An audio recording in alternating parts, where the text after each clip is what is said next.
Assalamualaikum warahmatullahi wabarakatuh. Di sini saya akan mengimbaskan diseminasi budaya positif modul 1.4. Sebelum acara kita mulai, saya akan menyusun urutan acara yang pertama, yaitu pembukaan, yang kedua latar belakang budaya positif, yang ketiga sambutan dari kepala sekolah, yang keempat penutup dan kesimpulan. Sebelum kita buka acara pada hari ini, marilah kita buka dengan lafaz basmalah. Bismillahirrahmanirrahim. Yang terhormat Ibu Kepala Sekolah SDN 23 Mesuji Timur dan Bapak Ibu Guru SDN 23 Mesuji Timur yang saya hormati.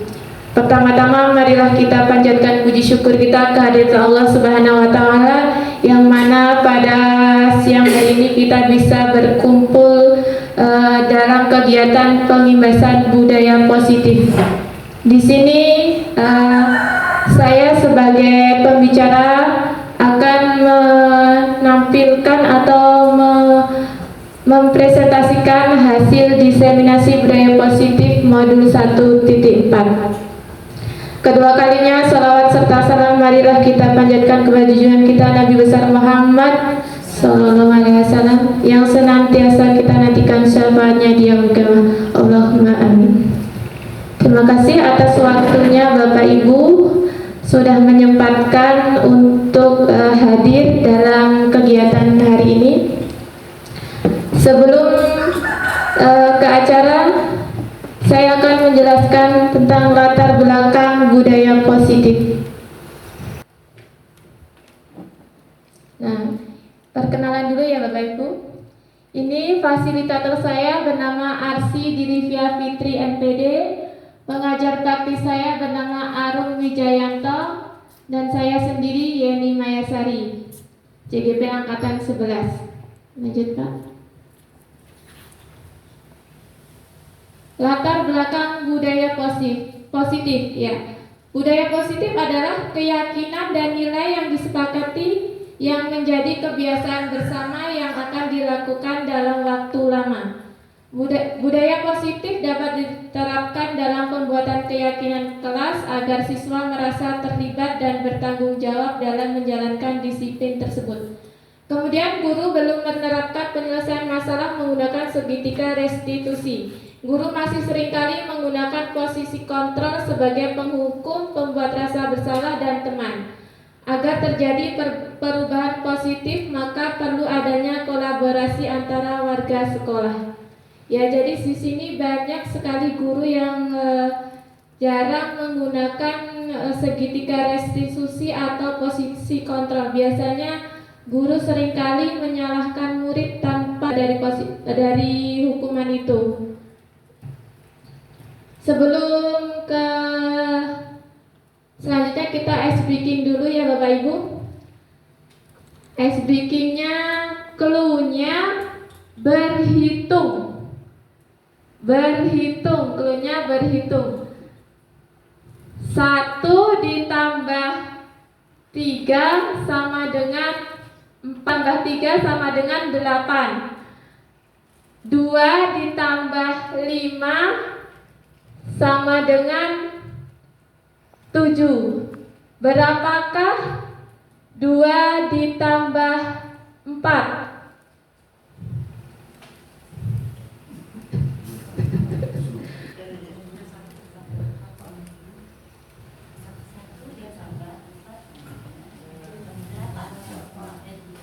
Satu ditambah 4.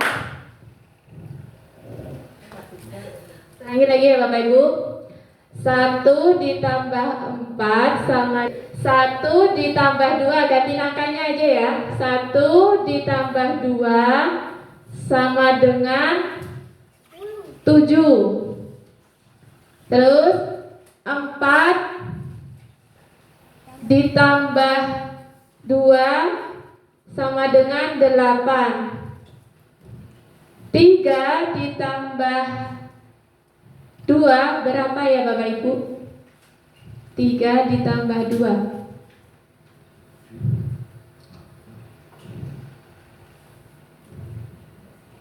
Ada yang tahu? Cluenya berhitung.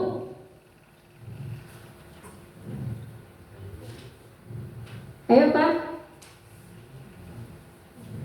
Cluenya berhitung. Ada yang tahu?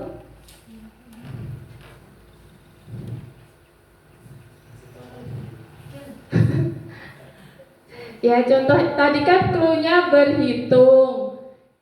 Berhitung jadi kan 1 ditambah 2 tadi 7. 1 itu hurufnya ada berapa? S, A, T, U. 4 ditambah 2 kan 3 kan 1, 2, 3. 4 ditambah 3 sama dengan 7. Terus 4 ditambah 2 sama dengan 8. Jadi 3 ditambah 2, iya tuh 7. Pusing ya Bapak Ibu. Kita biasanya memang tidak mengacu ke cluenya. Kita langsung jumlahnya apa. Menurut Bapak Ibu tadi pikirnya gimana? Penjumlahannya.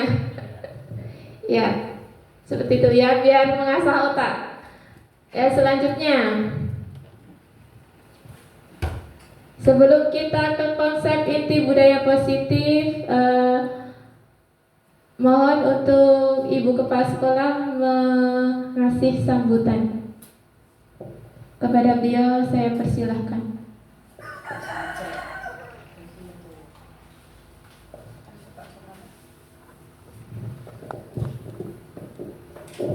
Baik, terima kasih untuk Ibu Maya yang memberikan waktu dan kesempatan kepada saya. Sebelumnya, Assalamualaikum warahmatullahi wabarakatuh. Tapi oi. Baik, Bapak Ibu sekalian, pada kesempatan siang hari ini ya kita mengucapkan terima kasih secara khusus untuk Ibu Maya, lengkapnya Ibu Yeni Mayasari yang saat ini sedang mengikuti pendidikan guru penggerak angkatan 11 ya Bu ya. Nah, kali ini beliau mengambil tadi indikator ya budaya positif, di mana indikator ini semester kemarin juga sudah kita pakai ya Bapak Ibu ya untuk indikator kita yang kita pilih di PMM. Nah, untuk itu mari kita akan simak bersama-sama nanti apa yang akan disampaikan Bu Maya, sehingga dimensi budaya positif ini nanti bisa kita terapkan, ya bisa kita terapkan di sekolah kita, karena Bu Maya kan siang ini memang sengaja mengimbaskan. Jadi apa yang Bu Maya pikirkan, apa yang Bu Maya ambil langkah ini, indikator yang dipilihnya itu supaya bukan hanya menjadi milik Bu Maya dan kelasnya kan begitu ya, tetapi juga menjadi milik kita bersama. Nah, tadi sudah dijelaskan apa artinya budaya positif, latar belakangnya dan seterusnya. Nah, untuk itu ya sekali lagi mari kita simak bersama-sama nanti Bapak Ibu. Kemudian kepada Bu Maya ya nanti bisa dilanjutkan supaya kita semua boleh semakin mengerti, bisa semakin paham apa itu budaya positif dan juga dampaknya bagi peningkatan hasil belajar siswa. Itu tujuan akhirnya ya Bu ya. Itu. Baik, itu saja yang boleh saya sampaikan pada kesempatan siang hari ini. Sekali lagi saya mengucapkan terima kasih untuk Bu Maya yang siang hari ini boleh mengimbaskan apa yang didapat dari konsep inti budaya positif sebagai bahan yang memang perlu kita bahas bersama-sama dan perlu kita tindak lanjuti untuk tujuan akhir perbaikan hasil belajar siswa di kelas kita masing-masing dan juga secara umum di sekolah kita. Terima kasih. Saya akhiri. Wassalamualaikum warahmatullahi wabarakatuh.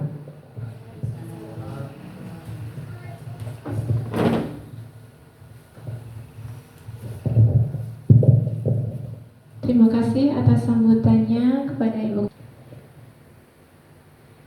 Diseminasi budaya positif modul 1.4.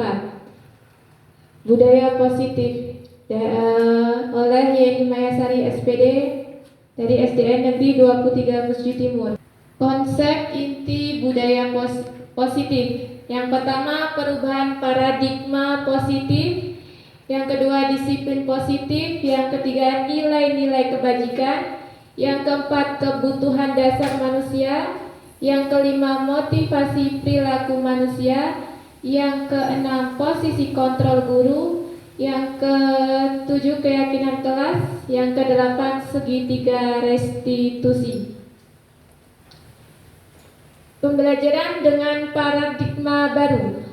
Pembelajaran dengan paradigma baru merupakan pembelajaran yang dirancang berdasarkan prinsip pembelajaran berdiferensiasi, sehingga peserta didik belajar sesuai kebutuhan berdasarkan tahap perkembangan sesuai teori psikologi modern untuk mewujudkan profil pelajar Pancasila.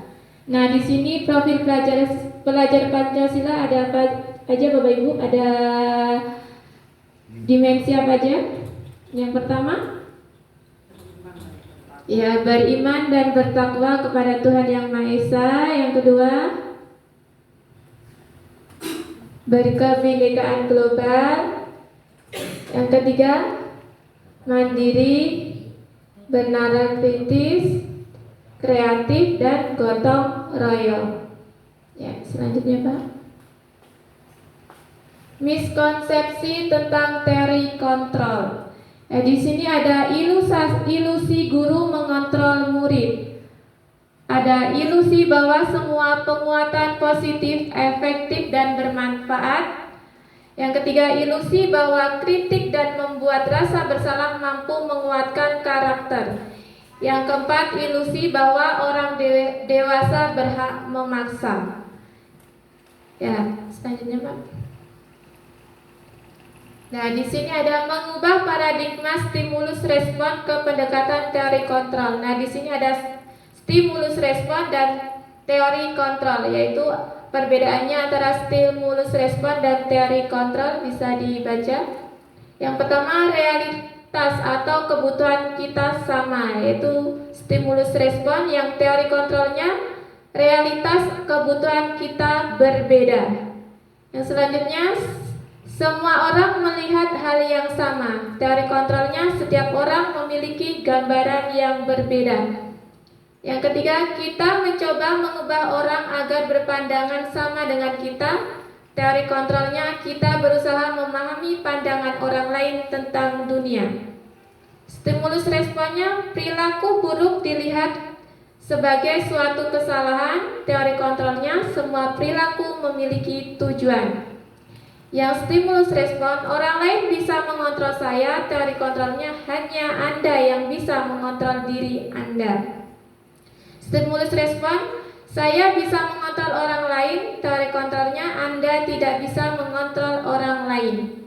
Stimulus responnya pemaksaan ada pada saat bujukan gagal, teori kontrolnya kolaborasi dan konsensus menciptakan pilihan-pilihan baru. Yang terakhir, model berpikir menang atau kalah, teori kontrolnya model berpikir menang-menang. Nah, di sini disiplin positif. Kemarin kita udah mengambil indikator tentang disiplin positif. Pasti Bapak Ibu sudah tahu apa itu disiplin positif. Disiplin positif itu berasal dari kata disiplina yang artinya belajar. Disiplin mengacu pada disiplin diri yang memiliki tanggung jawab terhadap apa yang dilakukannya berdasarkan nilai-nilai yang diyakini. Disiplin positif merupakan salah satu cara penerapan disiplin yang bertujuan untuk menumbuhkan kesadaran serta memberdayakan peserta didik tanpa imbalan, penghargaan atau ancaman serta hukuman.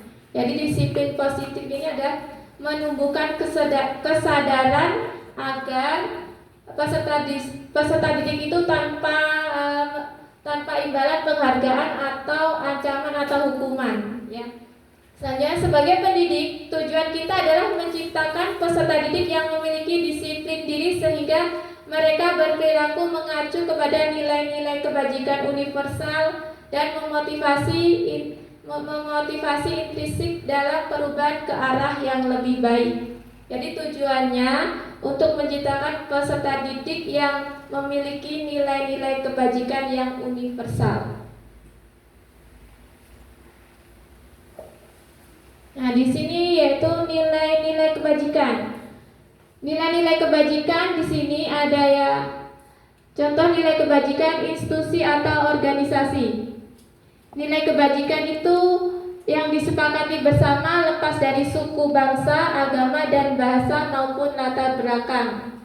Contoh nilai kebajikan dalam organisasi yaitu profil pelajar Pancasila, IBO Primary Youth Program atau PYP, keterampilan hidup atau life skill.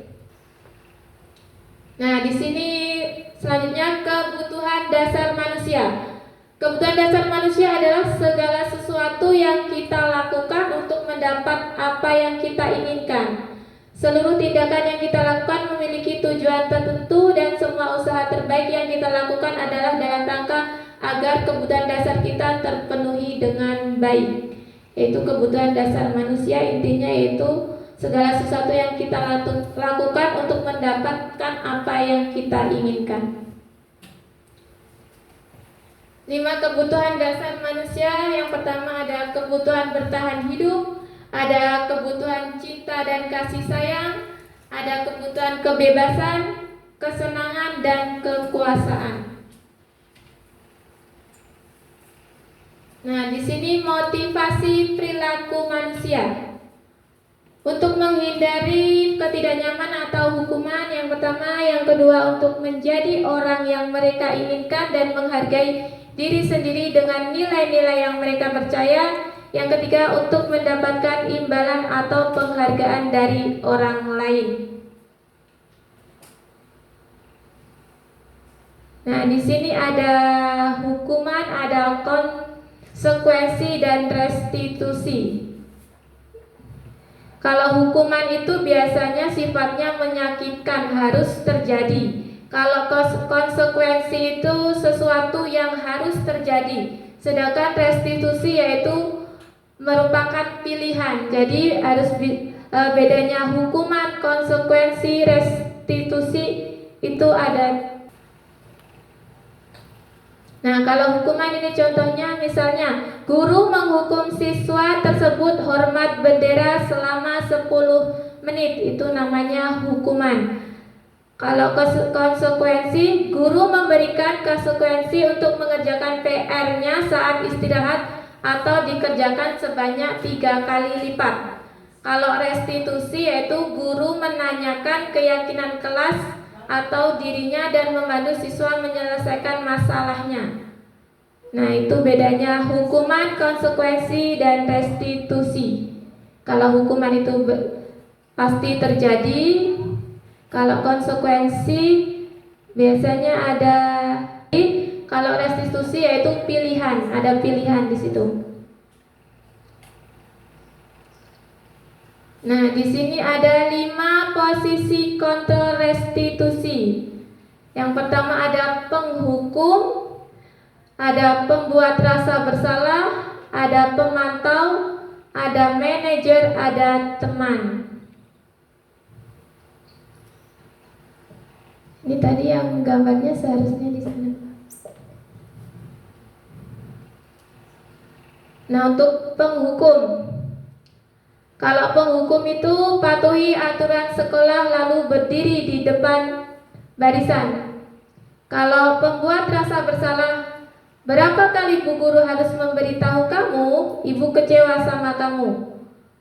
Pemantau, kamu sudah melanggar, apa peraturan dan konsekuensinya? Kalau manajer, apakah kamu tahu kesalahanmu? Kira-kira bagaimana kamu akan memperbaiki kesalahan ini? Yang teman,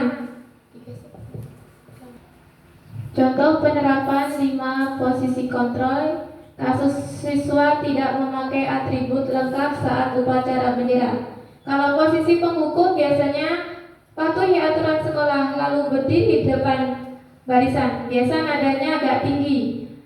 Kalau teman, ayolah yang tertib, buat ibu bangga, kali ini tidak apa-apa salah. Manajer, apakah kamu tahu kesalahanmu? Kira-kira bagaimana kamu akan memperbaiki kesalahan ini? Kalau yang pembuat rasa bersalah, berapa kali Bu Guru harus memberitahu kamu, Ibu kecewa sama kamu? Pemantau, kamu sudah melanggar apa peraturan dan konsekuensinya? Nah, dari 5 posisi kontrol tadi, Bapak Ibu disuruh menjawab pertanyaan ini termasuk yang mana? Apakah penghukum, apakah manajer, apakah teman, atau membuat rasa bersalah? Nih, kamu tidak pernah mendapatkan nilai jika tidak mengerjakan tugas. Termasuk apa?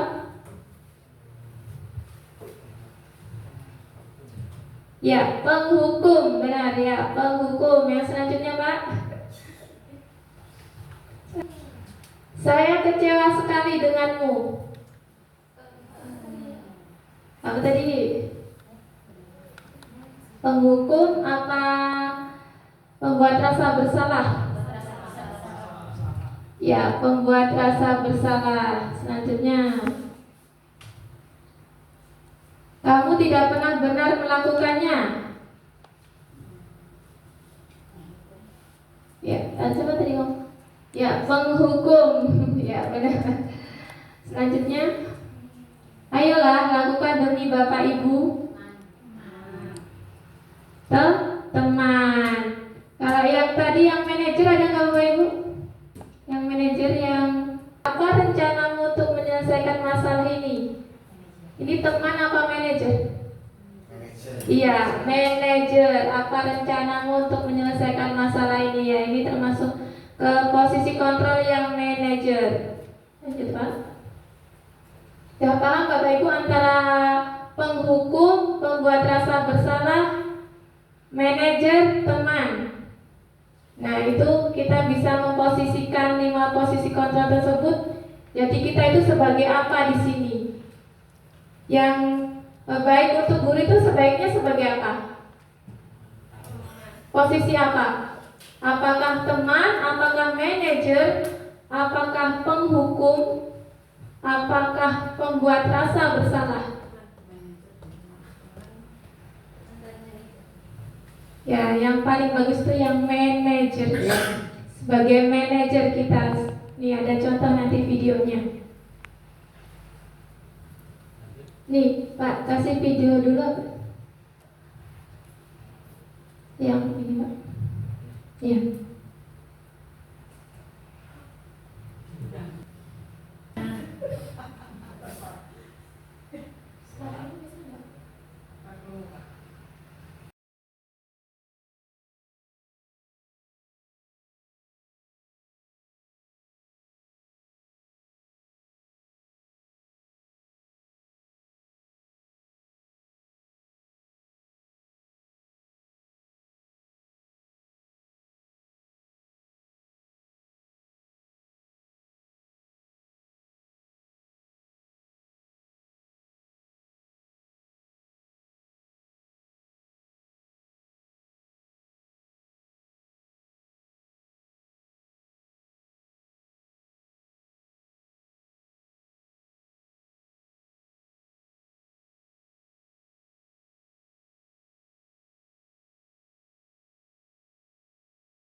Dina. Selamat pagi. Udah istirahat Dina? Udah. Udah makan? Udah. Udah. Tahu nggak Dina kenapa Ibu dipanggil ke sini? Nggak tahu. Nggak tahu. Tadi Dina berangkat sekolah jam berapa ya? Jam 7.30. Iya, jam 7.30. Kalau masuk sekolah di sini masuknya jam berapa ya? Jam 7.15. Iya, jam 7.15. Artinya Dina terlambat nggak kalau berangkatnya jam 7.30? Terlambat. Iya, terlambat. Terlambat itu perbuatan salah atau benar ya, Nak? Salah. Salah. Bu Guru juga pernah berbuat salah. Bu Guru juga pernah menghadiri sesuatu. Mengapa keyakinan kelas bukan peraturan kelas? Biasanya yang dipakai itu keyakinan kelas apa peraturan kelas, Bapak Ibu? Apa ya peraturan kelas? Biasanya peraturan kelas ya. Ya, lanjut Pak. Pasti punya alasan kenapa Ya. dia terlambat. Pembentukan keyakinan kelas. Kenapa Dina terlambat?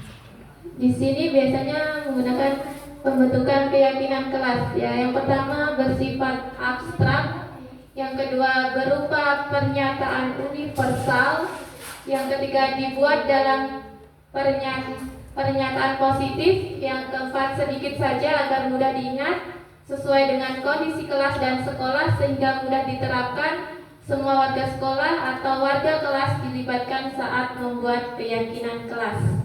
Tepat,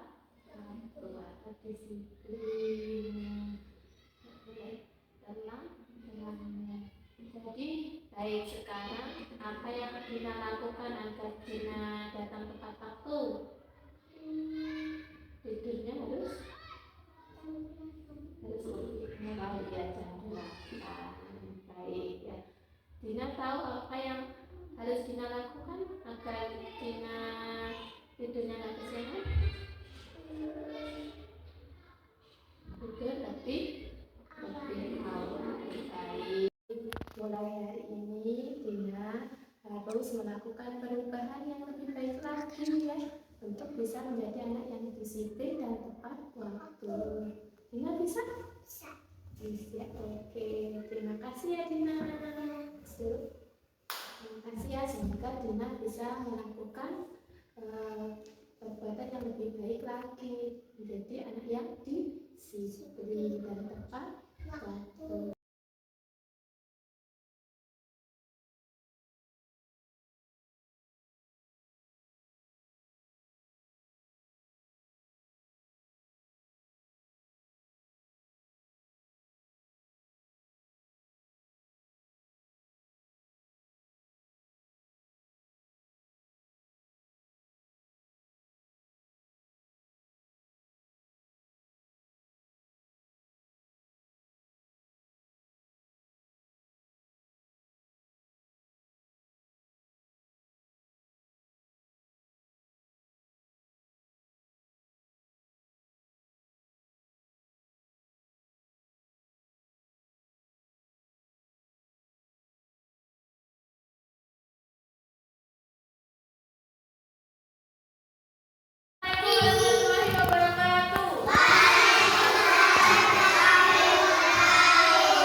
restitusi ya.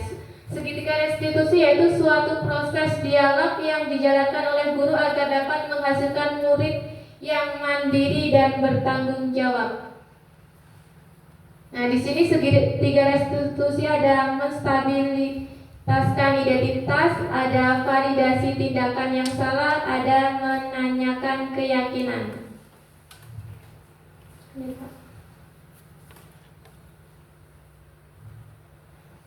Nah, menstabilkan identitas. Berdasarkan prinsip membuat kesalahan adalah bagian dari proses pembelajaran. Di sini menstabilkan identitas yaitu misalnya berbuat salah itu wajar, Nah, tidak ada manusia yang sempurna. Ibu bapak juga pernah melakukan itu. Ibu bapak tidak mau mencari siapa yang salah. Tapi ibu bapak ingin mencari solusi dari permasalahan ini. Kamu berhak merasa begitu. Jadi di sini menstabilkan identitas. Misalnya ada anak yang bersalah, kita jangan langsung menghukum. Kita stabilkan dulu, kita menggunakan pendekatan dulu, kita berbicara dengan pelan, dengan kata yang lebih intrinsik, lebih mendalam. Lanjut Pak. Validasi tindakan yang salah. Berdasarkan prinsip setiap perilaku berupaya memenuhi suatu kebutuhan tertentu. Kamu pasti punya alasan mengapa melakukan hal itu. Padahal kamu bisa melakukan yang lebih buruk dari ini ya. Kamu patut bangga karena telah melindungi sesuatu yang penting buatmu. Kamu melakukannya karena mempertahankan sesuatu yang penting bagimu. Biasanya validasi tindakan yang salah menggunakan kata-kata seperti itu. Kamu pasti punya alasan mengapa melakukan hal itu atau hal ini. Menanyakan keyakinan. Berdasarkan prinsip teori kontrol bahwa pada dasarnya kita termotivasi secara intrinsik. Apa keyakinan kelas kita? Biasanya dalam menanyakan keyakinan itu pertanyaannya apa keyakinan kelas kita? Yang kedua, nilai-nilai apa yang telah disepakati bersama? Yang ketiga, seperti apa gambaran sebuah kelas yang ideal menurut kamu? Yang keempat, kamu ingin menjadi orang yang seperti apa? Itu biasanya dalam menanyakan keyakinan. Nah, ini contoh penerapan segitiga restitusi. Di dalam video ini ada beberapa tahapan, ada 3 tahapan. Dia masuk yang menstabilkan atau yang menerapkan itu ya Bapak Ibu. Videonya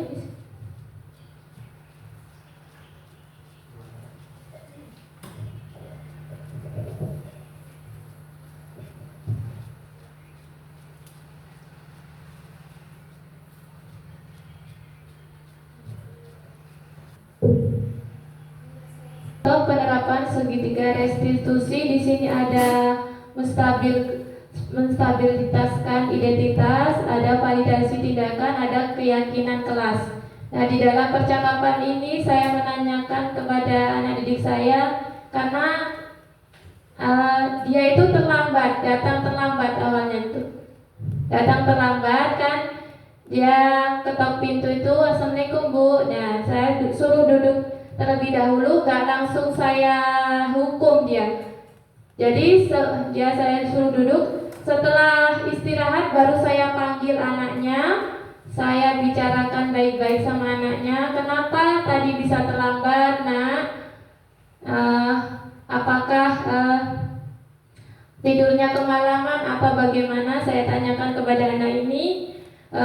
Saya sebagai guru, saya sebagai manajer, saya harus mencari solusi dari masalah itu.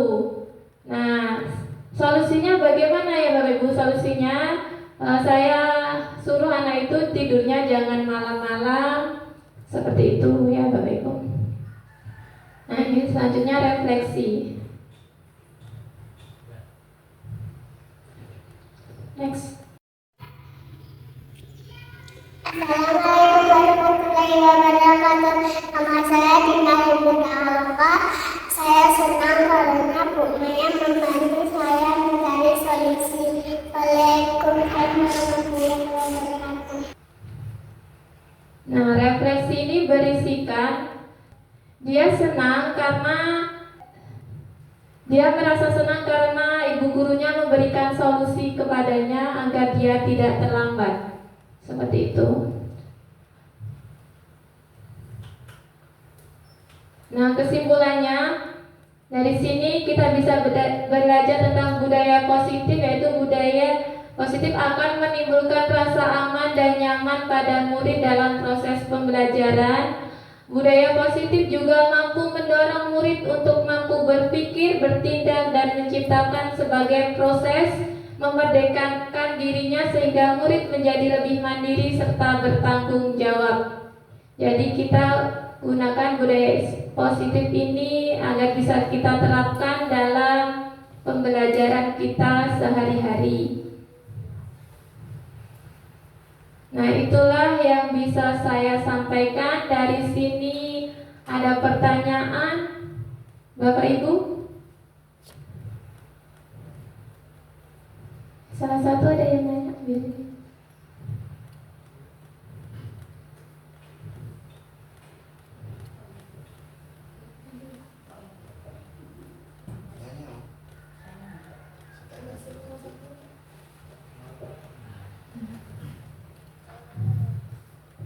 Baik Bu, ini ada pertanyaan.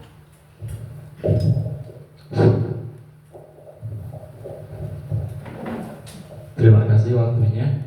Jadi dari beberapa paparan tadi tentang budaya positif tadi Bu ya, ini ada 5 kebutuhan dasar manusia. Yang pertama ada kebutuhan bertahan hidup. Ini sudah jelas. Misalnya kita makan, minum, olahraga itu salah satu contoh kebutuhan bertahan hidup. Nah, saya tanyakan, ini tentang cinta dan kasih sayang untuk memenuhi kebutuhan dasar manusia itu contohnya seperti apa Bu? Jika kita aplikasikan dalam tugas kita sebagai seorang guru. Itu, terima kasih. Terima kasih atas pertanyaannya. Bisa langsung saya jawab ya Bapak Ibu ya. Di sini yang ditanyakan 5 kebutuhan dasar manusia yaitu cinta dan kasih sayang. Pastinya kita tahu, sudah kita terapkan sebenarnya di kehidupan kita sehari-hari gimana cinta dan kasih sayang kepada anak didik kita, terutama saat pembelajaran. Sebagai guru kita harus bisa cinta kepada muridnya dan sayang atau kasih sayang. Walaupun dalam kita mempunyai masalah di rumah, kalau kita ketemu sama anak-anak di sekolahan, masalah kita bisa hilang. Nah, dengan cinta dan kasih sayang itu bisa membuat hati kita senang. Jadi cinta dan kasih sayang itu bisa berupa sentuhan kepada anak tersebut, bisa berupa pendekatan, bisa berupa seperti teman. Itu bisa ya, cinta dan kasih sayang. Ada pertanyaan lagi?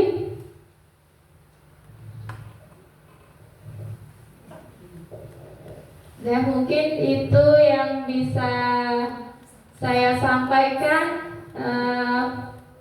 Semoga bisa bermanfaat buat Bapak Ibu.